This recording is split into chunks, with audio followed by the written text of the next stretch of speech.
Selamlar. Kişilik tiplerini anlatmaya devam ediyoruz. Kendimizi tanıma yolculuğunda karakter analizi yapmak, kişilik tipimizi öğrenmek çok önemli. Kendinizle tanışmak adına inşallah bu dersler sizlere katkı olsun, şifa olsun. Bu karakter analizi kendinizdeki sorunları da ortaya çıkaracak. Kendinize olumsuz yanlarınızı düzeltmenize imkan sağlayacak. Bu konuda neler yapabileceğinizi de en sona sakladığım orada paylaşacağım. Öyleyse hadi başlayalım. İkinci kişilik tipimiz tek başına yapamam diyenler. Bağımlı kişilik, yani ana kuzuları.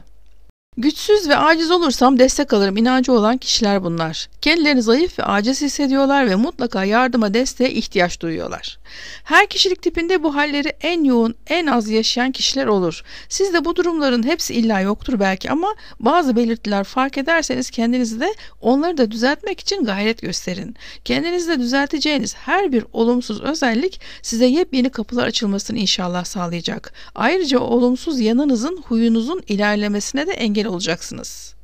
Bu tipteki insanlar neden böyleler? Baskıcı ebeveynler tarafından yetiştirilmiş olabilir bu kişiler ya da aşırı yardımsever, koruyucu ebeveynler özgürlüğünü kısıtlamıştır çocuğun. Çocuğun tek başına bir şey yapmasına izin verilmemiştir. Aşırı kontrolcü, gözetleyen aileler çocuklarına böyle davranabiliyor. Çocuk tek başına bir yere gönderilmez. Her ihtiyacı karşılanır, sorumluluk verilmez. Bütün sorunları ana baba tarafından çözülür. Kendisinin bir şey yapmasına gerek kalmaz. Evde iş yaptırılmaz çocuğa. Mesela sen dersini çalış yeter denir. Evde anne hizmetçi gibidir, her işe koşar, çocukların her işine, her derdine yeter. Odalarını toplar, arkalarını toplar anne. Çocuk bu ilginin, bu her işinin görülmesinin bağımlısı olur. Aynı zamanda kendine olan güveni gelişmez. Kendi başına bir şeyler halletmek, çözmek, bitirmek zor gelir. Mesela evin genç kızı kendi başına gidip çay koyup misafirlere ikram edemez. Annesinden destek ve onay almak ister. Anne ya da baba sevgi verdiğini zannederek aşırı destek verip çocuğa kendi hayatının sorumluluğunu alma hakkını tanımamış olur böylece. Ben çektim evladım çekmesin, aman çocuğum rahat etsin, ileride zaten yapacak, şimdi iş yapmasın derken çocuk büyüyor ama sanki hayattan izole edilmiş gibi, serada büyüyen bir bitki gibi. Sonra evleniyor, hala anneye aşırı düşkün ve bağımlı, kendi evine, eşine adapte olamıyor. Yine ana kuzusu olarak yaşamak istediği için hayat ve işler ona çok zor geliyor. Hep yardım istiyor, sığınmak istiyor. Peki daha detaylı bakalım, nasıl olur bu tipler, bu tipteki kişiler? Kendi güçlerinden korkarlar. Kendi güçlerinin farkında değillerdir zaten. Bütün ihtiyaçları hemen yapılmış, her şey onlara sunulmuş olduğu için onlar hayatları boyunca böyle yaşamak isterler. Olmayınca depresyon başlar. Bir şeyleri yapamazlar, hep desteklenirler. Her şeyi sorma ihtiyacı hissederler, danışırlar. Genelde bağlı değil, bağımlı ilişki yaşarlar. O bağımlı oldukları kişi ölünce ya da o kişiden ayrılınca, hayatı kendi adına yaşaması gerekince panik olurlar. Bu kişiler yapamam duygusuyla yaşarlar. Kendi olmaları gerektiğinde, yani kendi kararlarını alan, kendi hayatını yöneten bir birey olmaları gerektiğinde iyice bocalarlar. Hasta ve sorunlu biri olarak bakıma muhtaç küçük bir çocuğa dönüşebilirler. Böyle biri evlendiğinde sadece yemek yapmak için mutfakta bütün gününü geçirebilir. Neyi nasıl yapacağını bilemez. Ev işi, yemek, çamaşırlar sanki bir dünya meselesine dönüşür. Hele çocuk olunca yoğun bir kaygı hissedilir. O çocuğa bakmak, onun sorumluluğunu almak ölüm gibi gelebilir. Sürekli olarak kalplerinde kendilerini destekleyen, koruyan, o bağımlı oldukları kişinin desteğini ve onayını isterler. Genellikle bu kişiler sorumluluk almaktan korkarlar. Hep bir tür anne kuzusu durumunda yaşarlar. Tek başıma yapamam der durur içlerindeki o ses. Daha önce bağımlı ilişkiler diye bir video paylaşmıştım. Onu izlerseniz bu kişilik tipini daha iyi tanıyabilirsiniz. Aşağı linkini bıraktım. İş olarak ne yaparlar? Ne tür işler yapabilirler? Bu kişiler başlarında ebeveyn yerine koyacakları bir büyük olduğunda, amir, müdür, hoca olunca çok iyi çalışırlar, hizmet ederler. Çünkü hep bir yönlendirme ve yardım beklerler. Hatta kendilerini kullandırırlar.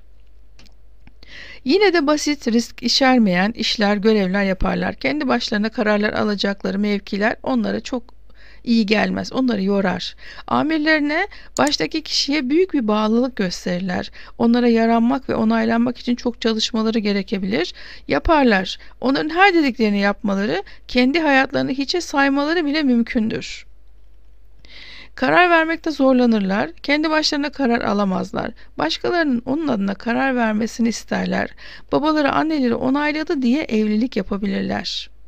İlişkileri de kısıtlıdır. Genellikle anne babalarıyla ya da kardeşleriyle hayatlarını sürdürmek eğilimindedirler. Genelde toplum kuralları gereği evlenirler. Evlenmek kendi kararları olmaz. Kadınlar baba yerine koyacakları bir erkeği, erkekler de anne yerine koyacakları bir kadını seçerler kendilerine. Bağımlı ilişkiyi bu sefer eşleriyle yaşarlar. Hatta arkadaşlarıyla bile bağımlı ilişki kurabilirler. O sevdikleri kişiyi kaybetmekten çok korkarlar. Çocuksu davranabilirler. Sağlık sorunları da var bu kişilerin. Kilo sorunu olur. Ya çok zayıftırlar ya da çok kilolu. Mide sorunları yaşayabilirler çünkü kaygılı insanlar. Çocuk gibi davranırlarsa reflü olabilirler. Yapamam demeye devam ederlerse romatizma olurlar. Bağımlı oldukları insanın onayını almak için çok uğraşırlarsa baş ağrısı, migren olabilir. Ne yapmalı bu tipteki insanlar? Öncelikle kendi durumunuzu fark edin. Bağımlı kişilik tipinde olduğunuzu fark edin ve bunu değiştirmek, düzeltmek için karar verin. Anne babayla oturuyorsanız, kardeşler falan, taşınsanız, kendinize yeni bir hayat için adım atsanız iyi olur. Taşınamasanız bile onlara bağımlı yaptığınız her şeyden yavaş yavaş vazgeçin. Mesela her şeyinizi annenize anlatmak, danışmak, her gittiğiniz yerden onu aramak, bir şey alırken sormak gibi alışkanlıklarınızı bırakın. Bir şey yapmadan, bir yere gitmeden önce fikir sormadan yapabilmeli, kendi başına hareket edebilmelisiniz. Yardım almadan işlerinizi halletmelisiniz artık. Yapamam kelimesini ve duygusunu tamamen bırakmanız gerekiyor. Diğer insanlardan bir farkınız yok. Her şeyi tek başınıza yapabilirsiniz. Hayatın tam ortasına adım atın artık. O içinizdeki korkan sesi susturun. İçinizdeki ses yapamam, destek almalıyım dedikçe o sesi kovun ve ısrarla tek başınıza işlerinizi yapmaya gayret gösterin. Mesela evlenen kızlar her gün annelerini arıyorlar, hatta günde birkaç kere.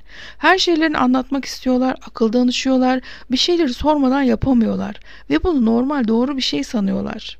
Ya da evlenecekler, başka bir şehirden hayırlı bir kısmet çıktı ama sırf annelerinden ayrılamadıkları için nasiplerini geri çeviriyorlar. Ya da annesine düşkün erkek evlat evleniyor, hala ana kuzusu. Her gün annesini görmeye gidiyor, hafta sonları annesiyle babasıyla vakit geçirmek istiyor. Bir sorun olsa yine annesine koşuyor. Sanki evli büyük bir insan değil de hala çocuk gibi davranıyor. Bu davranışlarınızın farkına vardığınızda artık hayatınızda düzeltmeniz gereken bir şey olduğunu fark edin. Allah kimseye bağımlı yaşamamızı istemiyor. Kendi aklımızı ve gücümüzü kullanmamızı istiyor. Tek başına kendine yetebilen bir birey olmamızı istiyor. Yoksa aynı şekilde devam ederseniz imtihanlarda gelmeye başlar. Çocuğun her derdini çözüvermek, çocuğa sorumluluk vermemek, onların hayata hazırlanmasını engelliyor ve büyüdüklerinde kendilerine yeteceklerine inanmıyorlar. Bu yüzden lütfen evlatlarınızın sahibiymişsiniz gibi davranmayın. Birer halife yetiştirdiğinizi her an hatırlayın. Onlar siz yokken de tam bir birey olabilmeliler. Çocuk korktuğunda, korkma ben varım, biz varız demeyin. Allah var, korkma Allah var, Allah bize yeter, Allah bizi korur deyin.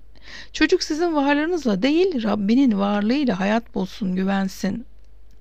Şifa cümlelerini tekrar vermiyorum çünkü bağımlı ilişkiler videomun sonunda var. İnşallah oradan şifa cümlelerini her gün okuyun, tekrar edin. Şimdilik bu kadar. Ana kuzusu olduğunuzu düşündüğünüz herkesle paylaşın videomuzu. Allah'a emanet olun. Selamlar.